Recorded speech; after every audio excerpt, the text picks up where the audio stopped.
Perfect. Hi, everyone. This is Marina with How I Got Here, and I'm honored to interview this amazing woman and inspiration to us all, Joanna James. Hi. Hello, thank you, Marina. It's amazing to be here. Thank you. Thank you. Well, a little bit about you from what I know so far. We've met at a Global Women Network virtual event. It was a meeting, virtual meeting of New York. And you are, I mean, after I heard your story, you are a chief ambassador of successful women, and you help female founders grow and scale their business to create wonderful lifestyle and contribute to the world. Correct? That's right. Okay. So that actually it's very intriguing because that is exactly where, like ever since I became an entrepreneur or I'm in that path, I'm very honored to meet the same type of women, right? Because it's really important to be, I guess, an asset to society, right? Because you don't want to feel like you're just, okay, fine, I did this and I became a mother and I did the dishes, what else is there to life? And again, thank you so much for doing what you're doing, because I know you have an incredible story. I cannot wait to hear it. I cannot wait for others to hear it also. And just tell me, how did you become the chief ambassador of Successful Women? Well, with all good stories, it starts at the beginning. And there's quite a journey on my journey to becoming the chief ambassador of the Successful Woman. In fact, an entire lifetime, really. When I look back on it, I think it's the some combination of all of the things that have happened in my lifetime have brought me to this point now. And I'm so honored to have the opportunity to be the chief ambassador for the Successful Woman. But the moment that I was actually asked to be chief ambassador was a few years ago when I was actually in Bali. And prior to that, I'd gone through probably the most difficult time of my life. I'd gone through a marriage separation and everything had changed. My house, my work, everything had changed, my identity, where I was living. I used to joke everything but my mobile phone number. And then one day I changed that too. So within a short period, there was a lot of rapid change in my life. And it really made me review who I was and who I wanted to be, what had happened, how had I got to this situation in my life and what I wanted to do moving forward. So I realized at that point in my life that I needed some support. And so I called out for a mentor, and I was very, very fortunate to have the opportunity to meet Ron Malhotra. And I remember the day that I decided I was suffering depression. I was using cold water therapy. I was swimming in the pool in the middle of winter and it was freezing. It was absolutely freezing. And I got out of the pool and I remember deciding that this was the point I was going to turn my life around. And I walked into the house and I said to my then 14-year-old daughter, honey, I'm going to get myself a mentor. And I literally walked upstairs, picked up a phone and rang Ron and said, what's it going to take for you to be my mentor? I need some support. And that was the beginning of my journey with Ron. And Ron, obviously being the founder of the Successful Woman a few years after that, gave me the opportunity. As you could see, I was really embracing with the work and really doing my own work to make changes in my life. He gave me the opportunity to become one of the chief ambassadors. And so that was how it began. But prior to that, there's probably even more of a story. So hopefully that answers the first question for you. Yes. Yes. I know that you are, I know that you overcame a lot, and everybody who looks at women like us, right? Like if I look at you and I don't have anything to talk about my life, I guess I was born with a spoon, in my mouth, whatever.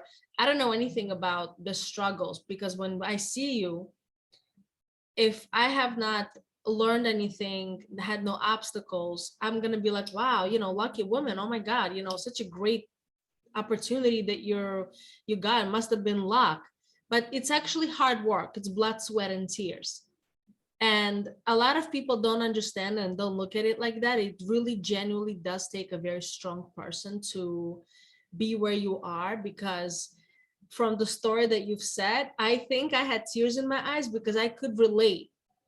I don't know if I was gonna go to an adventure that you have gone to, but it just genuinely made me feel that I wasn't the only one who has gone through a very dark time in my life on a spiritual level. And it was an incredible inspiration. So I hope that a lot of people who can listen to the story can understand you're not the only one. Giving up is not the answer. And if you don't mind to open up to us a little bit about what was going on with you at that time and what made you do what you did.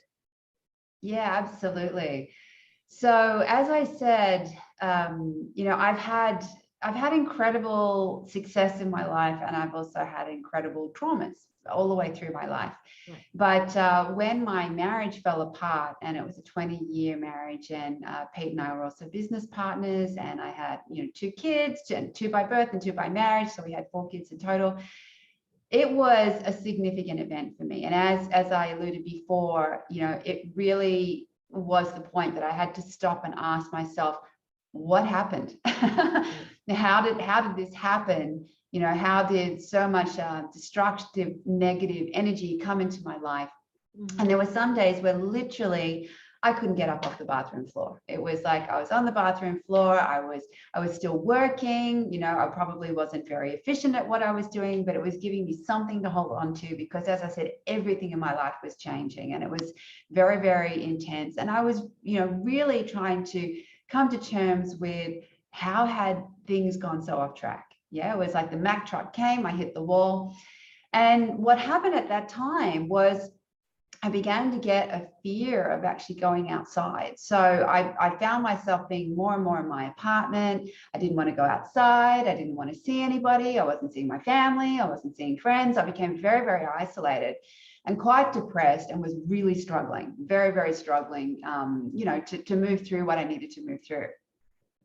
And so I remember one morning that, on my phone, this picture came up, and I was starting to realize that I was terrified to be alone, even though I, considered myself to be an independent woman, and I traveled and I'd done all this stuff. I'd never actually lived alone. I'd always lived with my parents or flatmates or partners or my husband. And so there was this enormous fear that actually I was alone and I had to live alone and I was on my own. Mm-hmm. And it would engulf me. And what that transpired was that I actually began to be afraid to leave the apartment. And so literally I would have to drag myself out of the apartment to take my daughter to school, and I'd have to drag myself out on the weekend to go for a walk and get sunshine and do the basic necessities of life. And so I realized that this was getting really, really unhealthy. And, it was time for me to actually do something about it. So one morning, this beautiful picture came up on my phone of the Three Capes walk in Tasmania. And it had just opened at the time. And I looked at the picture and I just thought, I have to go. It was like I just knew that I have to go. This is what I have to do. And so I'd never done any bushwalking before. I had never gone on a trip like that alone before. And before I even knew what was happening, I had just booked the ticket. And because I knew otherwise I might change my mind. So I booked the ticket and I was on my way to Tasmania. So, I thought that I was prepared and preparing for the trip, but really nothing could actually prepare me for the trip. And it was such an amazing experience. So, if you can imagine being on a boat, because the journey started on a boat, and it was quite cold, here in Australia. Tasmania is the southernmost part of the country, heading towards Antarctica. Not as cold as perhaps where you are in the world, but, cold by our standards. And so I'm on this boat.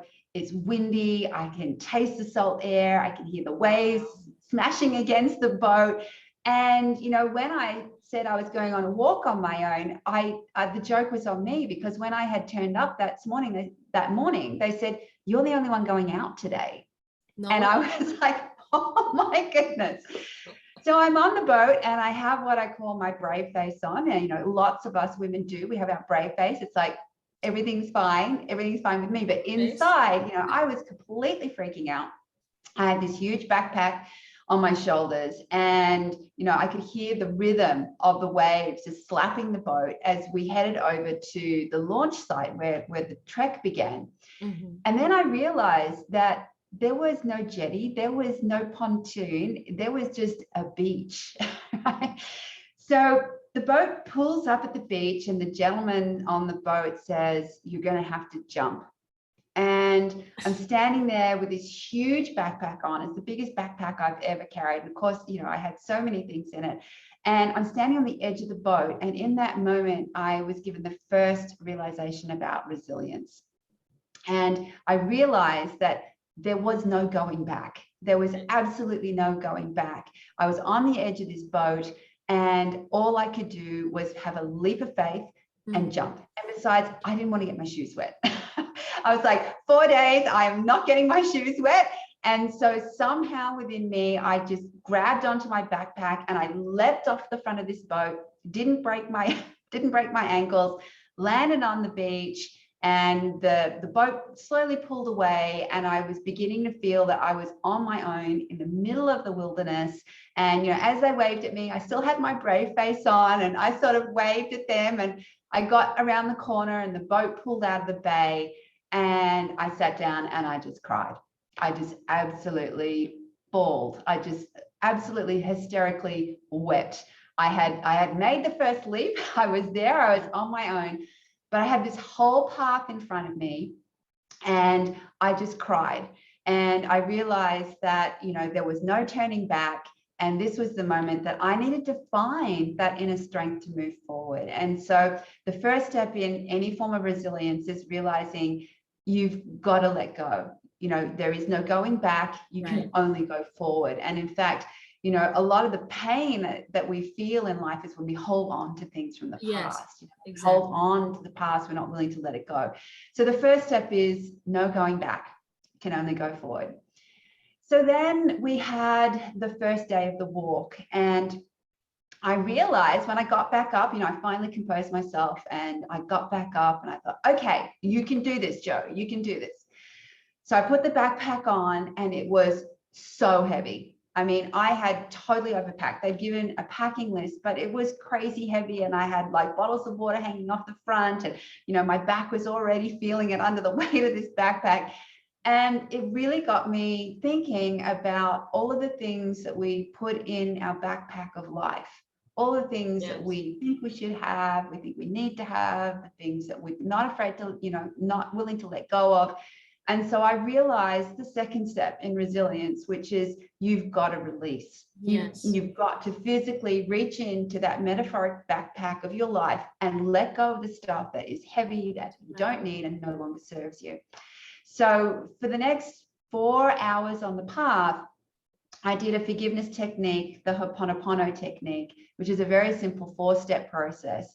And it was like a moving mantra meditation. And I just did it again and again and again and again and again for 4 hours. And the most challenging part of that process was not forgiving the other people in my life, was actually forgiving myself.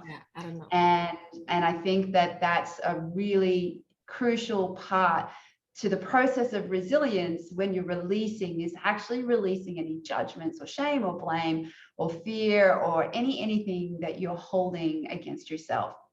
And so for the next 4 days, you know, this was the beginning of me really starting to, you know, lighten and release what I needed to. And so the first night I reached the camp, and that was very exciting for me because there were actually beautiful huts. And believe it or not, I wasn't the only walker on the path. There were 5 people that had actually taken the afternoon boat. And so while mentally I had been prepared to be completely alone, all of a sudden there were actually 5 other amazing walkers that were walking the path with me. And so that was also an incredible lesson to me as well, because I needed to go through that process of feeling completely alone. I needed to go through that process of actually facing my fears, making that leap of faith, and then walking the first part of the journey on my own. But the 3 Capes is, as I said, it's a 4-day walk. And on the third day, there is an incredible pinnacle. It's like the crescendo of the story, and it's called the Blade. Mhm. And as you walk on the Three Capes walk, the path itself is amazing. You know, it's all handcrafted, there's beautiful stonework, there's timber boards. And, you know, over the next couple of days, I really started to unpack more and more and more of what it was that I wanted to let go of. I started thinking about who I really was. I started to really focus on what my values were and what I wanted to create in my life. But I knew that the Blade was going to be something really special, because that morning on the bathroom floor, when I had seen the photo, it was of the Blade. And so I knew that whatever it was that I needed to find, I was going to find it out there that day. So we headed off that day out to the Blade, and, you know, to paint the scene, you know, there's icy blue water, wind whipping your cheeks, you know, the smell of, you know, Australian bush has got this really amazing, crisp, beautiful smell. So this, you have this mix of the ocean and the trees and the fauna, and you're walking along the edge of a cliff and you're hearing the sounds smash against the, you know, the majestic cliffs, and we're, you know, 100 meters up in the air, looking at sheer drops of blue ocean heading out to Antarctica. But when you get to the final point of the Blade, you go up a climb to get to the top. And there was a group of us that got to the top, and there was a sign and it said, stop, right? No further. And so we kind of had this strange experience as we sat down and we unpacked our picnic lunch, and we thought, but there's more up there. You know, there's more up there. We could see that there was some steps beyond the sign, but they had this sign that was like danger, right? So it was all about fear and not going up there. Well, one of the other gentlemen that was on the trip, when he reached where we were, he just went straight past the sign. It was like fear was not going to stop him. He went straight past the sign, and he went up to the top, and then we could hear this like shrill of sort of joy, and then nothing. And we were sitting there thinking, oh my goodness, has he gone over the edge of the cliff? What has happened? And we're all looking at each other thinking, what do we do? Is he okay? Do we go? And then we heard this, you have to come up here. And so we did. So we pushed past the sign of fear. We went up the last path, and at the top of the Blade, and I should remember showing you the photo, there's an incredible view, like one of the most amazing views. You look over to a little island that has a lighthouse on it with a tiny little lightkeeper cottage. And it's got to be one of the most remote places I've ever seen. You can only get to it by boat. And beyond the island is just blue ocean as far as you can see. And, you know, in that moment, I realized that there were two things that were happening for me. One, we give up right at the last moment. You know, in life, we tend to give up when we're almost there. And if that gentleman hadn't been there and had moved up, I would have missed the pinnacle moment, which was the entire reason that I had gone on the trip. And so I realized, standing there on top of the Blade, that I had some choices to make, and that I had some choices to make about who I am and who I wanted to become. And it was a very defining moment in my life when I realized that I had to reinvent myself. You know, in that moment, I was given the opportunity, I was gifted the opportunity to make a decision in that moment around changing into the woman that I wanted to become. And so I stood on top of this Blade, and I remember at the time it was incredible. This amazing eagle came and circled overhead. It was like a sign from up above. And as I looked back over the path, I could see that there was a really long journey in front of me. But for the first time in years, I was excited about it. And I knew that there were going to be more hurdles, and there was going to be, you know, lots of things on that journey that I was going to overcome. But I had this newfound sense of conviction that I was going to make some meaning out of everything that had happened in my life. And I was going to walk down from that blade, and I was going to get out and help as many other people as I can. And that was really the purpose and direction for the rest of my life, was to get out and help as many people as I possibly can with the things that I had come to realize that had helped me, get to that point in my life. And so standing on top of the blade was this incredible moment. And that was where I realized the third step in resilience. So, everybody thinks of resilience as bouncing back, right? You think of, if you're resilient, you bounce back, you recover well. And that's the technical term in the dictionary. But true resilience, and a woman's resilience, is in how we reinvent ourselves. And, life is a constant process of moment to moment change. But resilience comes when you're actually really prepared to completely reinvent yourself. The ideas of who you are, what you want to do in your life, what you believe is possible, and you literally become the new version of yourself. Right. And to me, that's the final stage of resilience. But you have to go through the 3 stages to get there. So the rest of the trip was, as I said, amazing for me. The final day of the trip, I was the last one to leave, and we walked through this incredible rainforest, absolutely amazing rainforest. And in the middle of the rainforest, I, for the first time ever in my whole life, was not afraid. I was completely at peace with who I was, where I was. In fact, I could have stayed there. I didn't even really want to go back off the path. And that fear that I had that was, strangling me before I left on the trip was gone. It was It really totally is gone. fear. And that's, it's, you and I understand exactly what fear you're talking about. Fear of letting go. And it genuinely consumes you. So yes, I don't know how, if you're not someone that went through it, it's really hard to explain.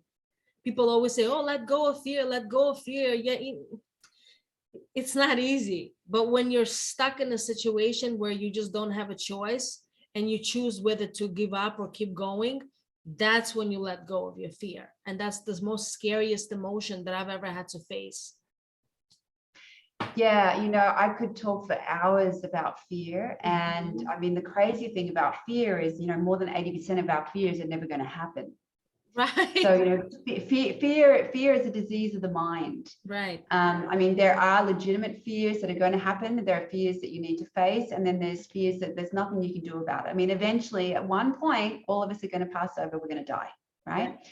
Right. But 80% of the fears we have in life happen in our own mind. Mm-hmm. What we think is going to happen, what we thought happened, what we think might happen if it happens. I mean, right.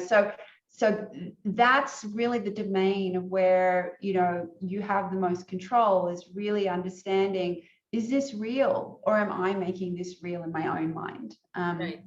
So yes, absolutely. And, to have that experience of feeling zero fear, being completely alone in the middle of the wilderness on my own, that moment, is always a moment that I can go back to and anchor and remind myself of every time, those little fears creep in and they want to tug on my shoulder. And, that it could be about anything that, that I'm doing. I still have fear arise today. Right.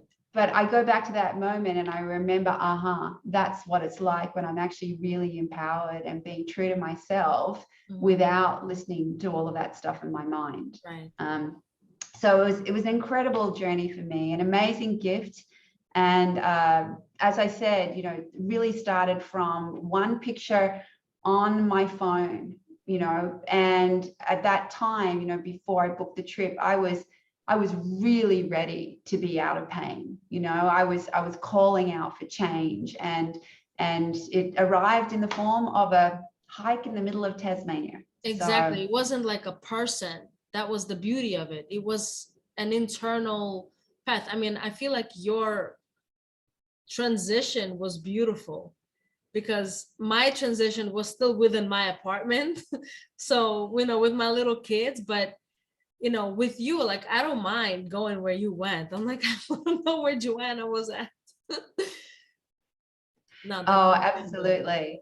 Yeah. And I think, I think there's something about the process of walking. And so after that trip, I became a big advocate of hiking and still continue to do hiking. I mean, one, being in nature is amazing because it just totally defrags the nervous system and it takes us back to, a more natural way of being. And two, when you're walking, you're in motion, right? So you're in motion. So it's easy then to, for me, I found it easy to shift emotions being in motion. And so, the process of walking, is a really therapeutic one. And I think most people on the planet enjoy a nice walk, whether it's a stroll or a hike or something more challenging.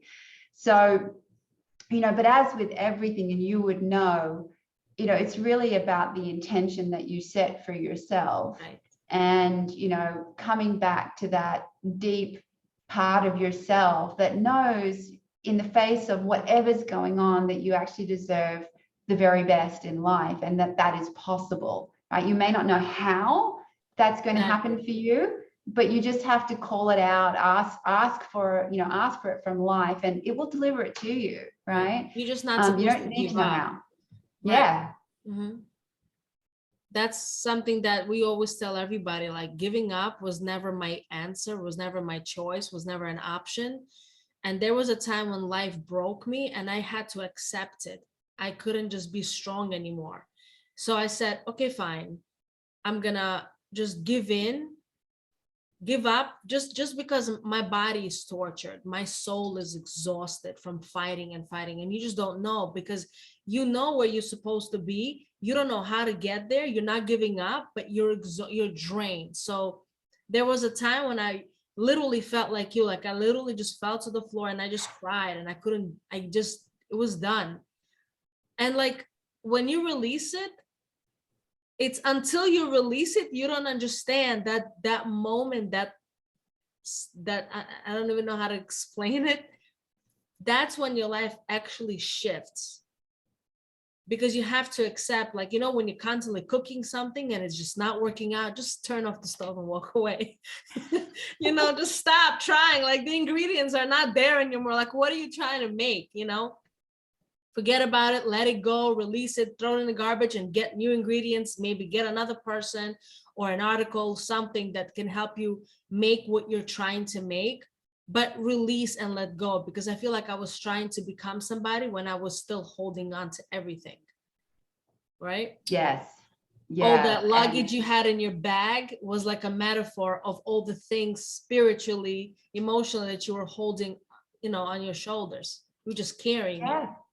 Yeah, and I mean, that metaphor of backpack is, as you said, I mean, it's happening on all levels, right? So Yes. You've got a spiritual level, you've got an emotional level, you've got a mental level, like all the thoughts and beliefs that I was carrying about, myself and what was going to happen and what happened in the past. And, a lot of that, that was just weight in my own mind, and it wasn't serving me.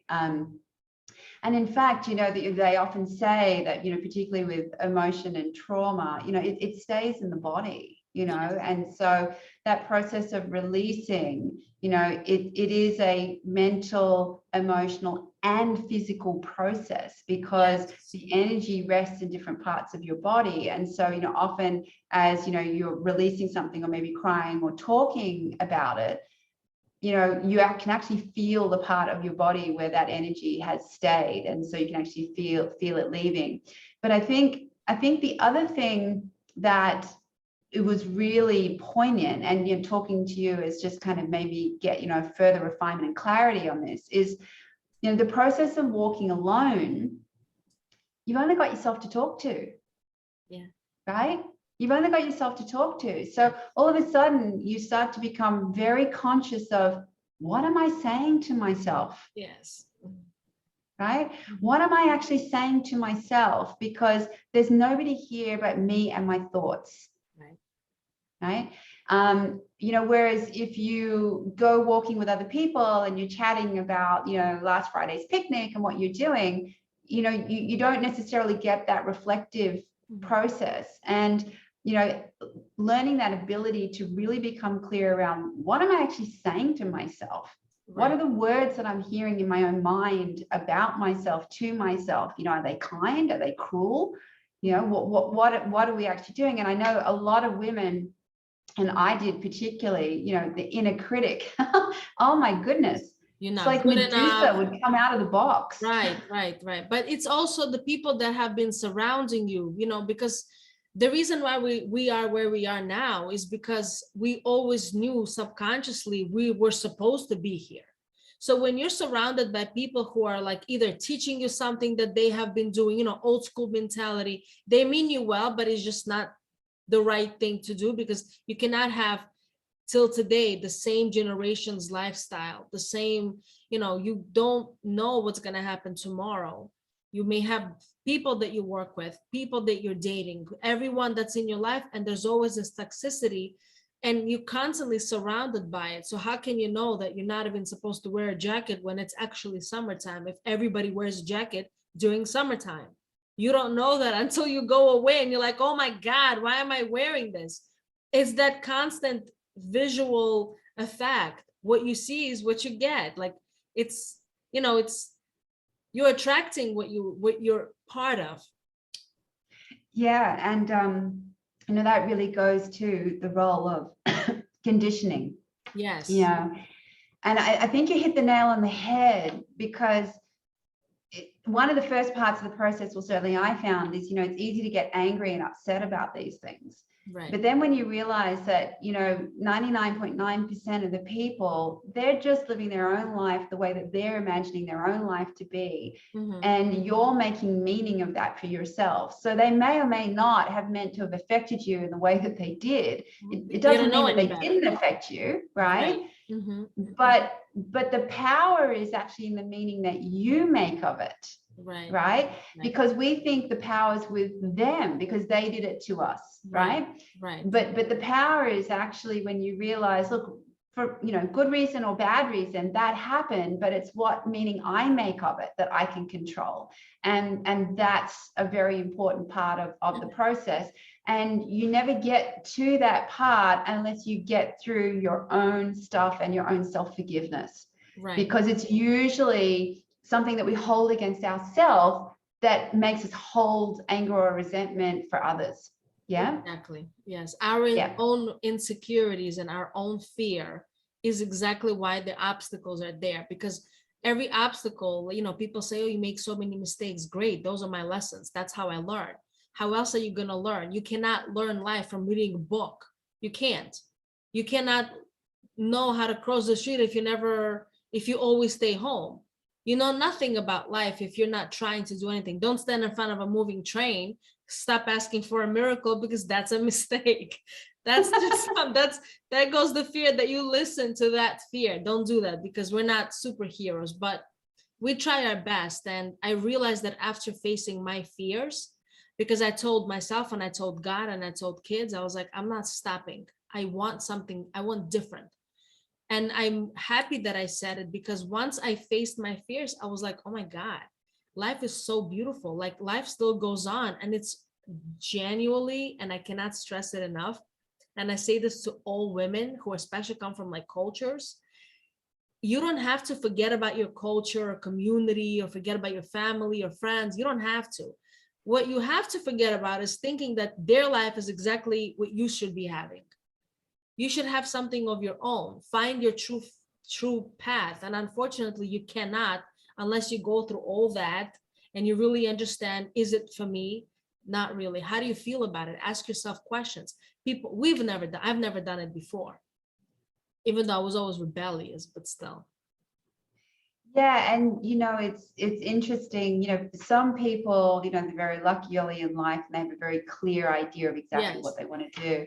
You know, I'm actually going to be 50 next week. And so, you know, it took me pretty much all of that time to actually go through all the different parts of my life, my career, my personal life. And I mean, I've done all sorts of different things in my career.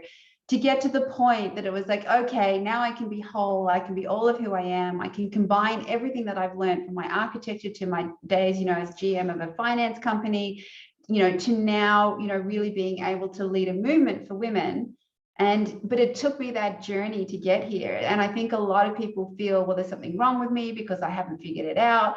And that's not always the case. I mean, for some people, yes, it's like they wake up and they know early on in life, I want to be a pianist and that's my love. For other people, you go through life, right? But you collect all these little parts of you on the way, and they all combine just like a kaleidoscope, into, a beautiful picture of you. So all of the broken pieces of yourself, at one point, you can put all of them together like little beads, and you look through and it's this amazing picture. And that's definitely been the process for me in the last couple of years. And I think, being the ambassador for the successful woman has really helped me complete that picture, because it was not about me as a wife or a mother or even as an architect or as a general manager, CEO. It's about me as a woman. Right. It was a completely, different level. So, yeah, so I'm very grateful for that. Absolutely. It's like when you find yourself who you are as an individual, because I was always asking, like, yes, I'm a mother. I was once a wife. I don't regret my choices. There's nothing in life I regret, because I genuinely do not hurt people for a living. If it doesn't work out, whoever takes it the wrong way or whatever, if there's no communication, there's always something. So I genuinely am super happy and grateful to God that my path was the way that it was, because I found who I was. Because my biggest question was, well, who is this it? I get it. We're moms, wives at one point, maybe one day wife again, or whatever the case is. But what else? Why did God put us on this path?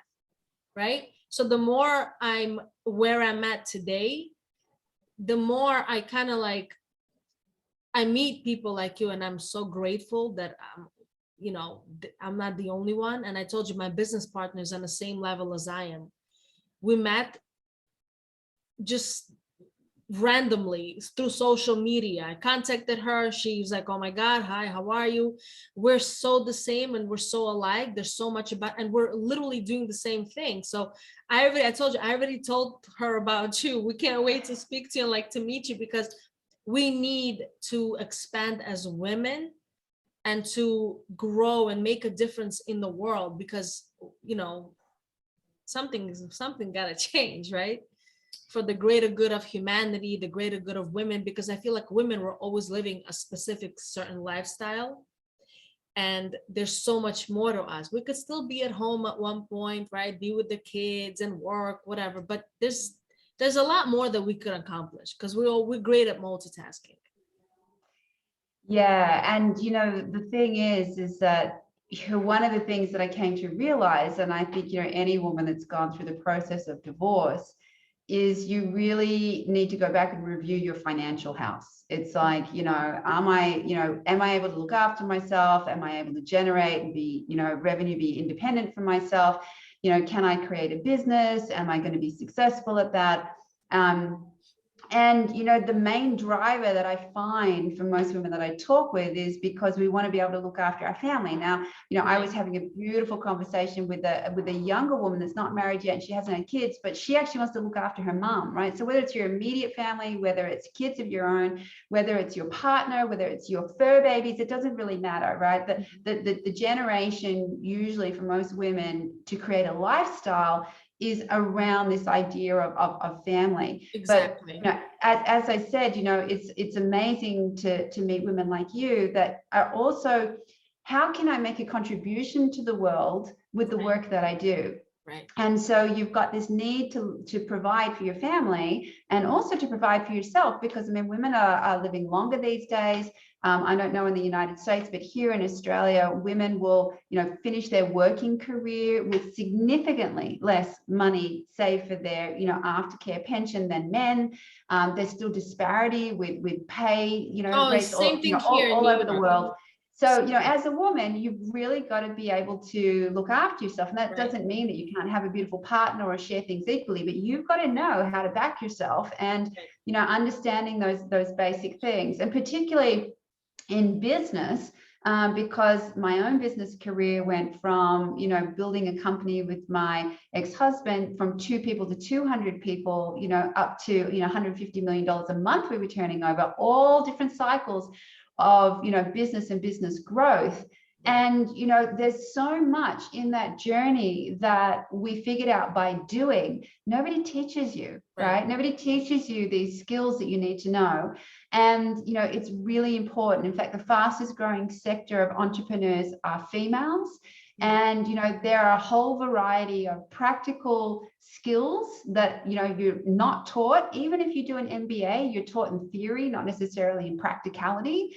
And, how do you then make sense of that business world, whether it be you having your own business or where you're working for another person's business, and still have it connect with your family and your lifestyle and how you contribute to the world.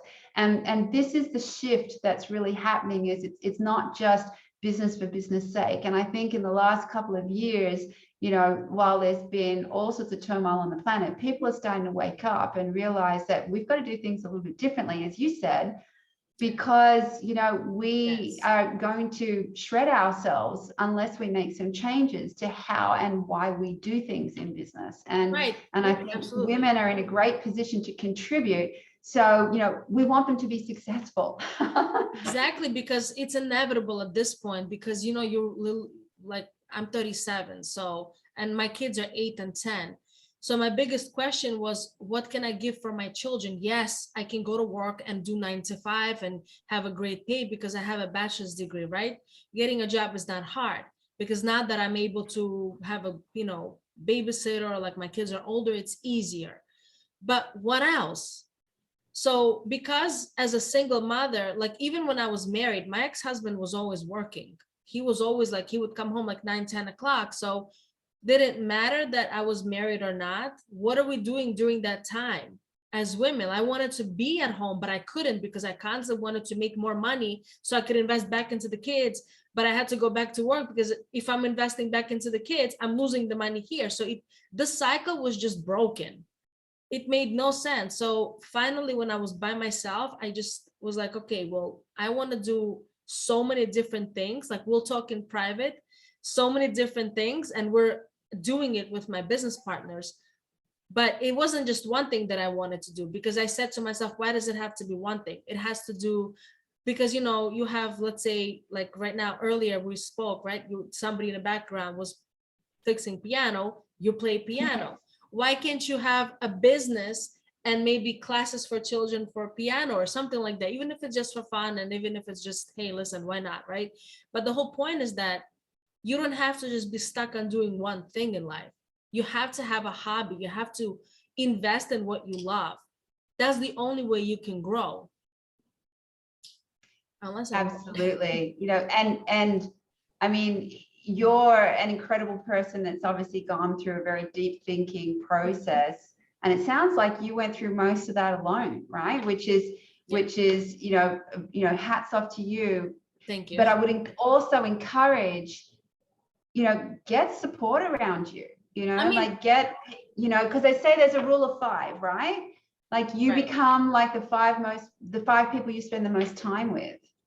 I mean, at that time, I was left alone because of the people that I was with for a long time that betrayed me. And I always had people like my family, my older sister, Yelena, right? Yeah. I always go to her. She's always like my go-to, or like I still have my closest friends, and my business partners have been there in my life. Like, they're there. But at that time, it wasn't about calling somebody for help and talking to them. I was just so sick and tired of everybody that I was like, let me figure it out. Because no matter how much I can give you an advice, Joanna knows Joanna better than anybody else. Marina knows Marina better. Nobody else knows me better than me. Because my friends would always say, Marina, you're so hard-headed. You're so hard-headed. I'm like, yes, it's because I know what I don't want. So if it constantly keeps coming back, that's why I'm hard-headed, because I've been there already. So. Yeah, well, I mean, as I said, you are quite incredible with how you've broken down that process. Right. And, it just reminds me, I remember when I first was separated, I realized one of the first realizations that I had was I didn't actually know how to think without thinking about it in context of my marriage. Yes. And so I went through this whole process, literally like, well, what sort of ice cream do I want to eat? And, you know, so it's a whole change in thinking. And, you know, you gave the example before about, you know, the context of wearing a blazer. But, you know, probably even more than that is to stop and think about, well, what's the context in my thinking that's been given to me that's actually not my thinking, it's society's thinking, or it's my Yes. parents' thinking, or it's somebody else's thinking, but I've taken it on because, you know, that's become my normal way of thinking about things. So, you know, really the process is coming to terms with what's actually my own thoughts and beliefs about myself, which is, you know, the summary of what you've shared, is really getting in touch with yourself, you know. Right. For the first time, I just wanted to do that. Yeah, and that's the place where all of a sudden it's like, this is what I want to do, this is what I don't want to do, and that's incredibly empowering. So, I mean, you're going to be amazing for women all around the world. Thank you. You know, and also, you know, just there's a beautiful, understated, natural gift with how you share your story. And I think, you know, as women, sharing our stories is really important, because as you started, it's like, you're not alone. You're not alone. There are other people that have gone through this, and that can help to normalize the process of deep feelings, or, you know, it can just help to take that edge off, you know? Right. Absolutely. Yeah. I think a lot of women who are stuck where they are don't think that there's a light at the end of the tunnel. And this is why I do what I do, because, you know, we don't have to, because we could just be like, hey, listen, we found ourselves, we're good for ourselves, but we're different. We're like a different breed. We can't sit still. We have to let everybody else know you can, if you want to. There, you know, we did it. It's possible. And it's beautiful on the other side. I'm so at peace with everything. Like, I could literally just spend time with my kids all day long, maybe not 24/7, you know, because I need my time for me. And that's it. That's all I care about. Like, genuinely, I'm very happy. I'm very content with myself, because I found myself. I was no longer surrounded by the toxicity of people's insecurities. They pulled me back, even though they didn't say it to my face. I was just like above water. And I'm like, I can't do this anymore. And until they left, I was just stuck. You're like a bird in a cage. There's nothing you could do. And you know what? I'm like, if that was something that I had to go through, I'm glad I did. And I'm glad I didn't give up, you know. So my question to you is, for women that want to contact you, entrepreneurs or startup, you know, businesses in general, what do you, I mean, I know what you offer, but tell them what you offer and what to expect, so that we could have an idea, like, you know, content. I mean, I will put all your information in the description. So can you tell me a little bit of that? Yeah, so probably the best way to contact me, I mean, obviously there's the Successful Woman website, so you can always go to our contact page and reach us there. But if you want to message me directly, I find LinkedIn is actually the best, because, you know, the messages are a little bit more direct, and it gives you a bit more time and space to maybe put a bit about yourself. You know, it's really interesting, you know, talking about, well, what to expect. Well, what you can expect is that you're going to realize that actually there's much more to you than you're giving yourself credit to.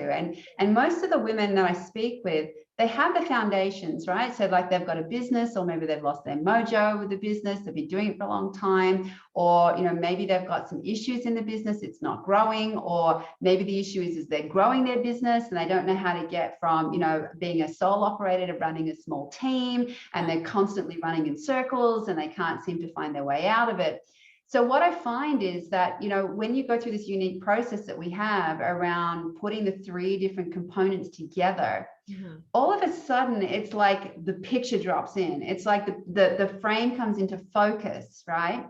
And I'm a really, really big believer on having a clear vision and a plan, right? And your business world needs to fit into your life plan. It needs to fit into your family plan, and it needs to fit into who you are as a woman and what you want to be doing. And if any of those things are out of alignment, what will happen is things necessarily might struggle in a particular area, right? So as an example, your business might be going great guns, and you've got lots of money and you're able to provide a lifestyle, but you just feel empty inside because you're actually not doing what you feel like you need to be doing, right? Or you've got a great calling, but you don't know how to monetize it, and you've got issues in your business. Or a lot of people that I meet have got an existing business and they're trying to transition that business into something new, or they've got something else in their life that they're trying to bring in. So the process is really unique to every person, because while there's basic fundamentals around business training and strategy and planning and branding and all of those things, it's really unique to each person, because you've got to put together that vision for your life, including your business, in a particular way. And some people need help, as I said, with growth plans. Other people need help with doubling their revenue. Some people need help with their staffing and their systems. Other people, when they go through the process, they realize, oh my goodness, I actually realized there's this deep part of me that's craving expression, and I want to do something a little bit new. I actually want to transform into something new. So yesterday I was having a beautiful meeting with an amazing woman, and she's been in her current profession for about 20 years, but she wants to start a new business. And so she's trying to work out, well, how do I stabilize and get revenue from my current business while I'm transitioning to something new? But she didn't have the plan to connect it all, and she didn't have the plan to see, well, how does this fit into my lifestyle and the practical needs, like how much money do I need, how long do I want to keep working, when do I want to retire? So we help map out that entire picture, and then we work on the component pieces, right? And they're going to be in 3 different areas of your life, and they're going to be in a different priority order for every woman, because it's slightly different. Yeah. Right. Okay. When do I start? I love that. Listen, I'm so happy. I can't wait. I told you, I'm doing so many different things. Like, I'm doing something for children, I'm doing something for women, and I'm doing something for, let's just say, humanity aspect of life, right? So it's 3 different things, and my business partner does another 3,000 things that she's doing, and somehow we're correlating it all together. And it's like, listen, you're going to be busy for a while. So well, that's great. And it sounds like you've already got some established connections. Yes.